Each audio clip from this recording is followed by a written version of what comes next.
دادستان شهر پاریس گفت جوانی که در روز تجلیل فتح باستیلیا در شهر نیس فرانسه 84 نفر را کشت ماها برای این حمله آمادگی گرفته است و دست کم 5 نفر به او کمک کردند.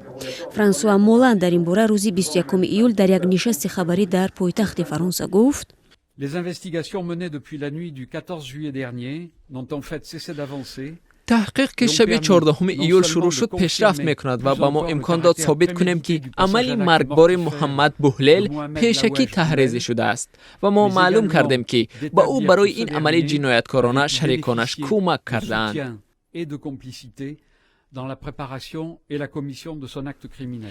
شب 14 ایول محمد لوید شهروند تونس صبور فرانسه در شهر ساحلی نیس ماشین بورکش 19 تانه را در یک تفریحگاه به سمت ازدحام بزرگ ساکنان شهر و خارجیان روانه کرد و 84 نفر را کشت.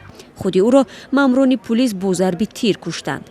در رابطه با این حادثه 5 نفر دیگر 4 مرد و 1 زن را دستگیر کردند و به بازداشتگاه اداره پلیس ضد تروریستی به شهر پاریس انتقال دادند.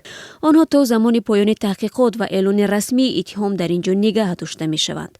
مسئولیت حمله به شهر نیس را گروه دولت اسلامی به دوش گرفت و این حمله سوم به فرانسه از ماه ژانویه سال 2015 است.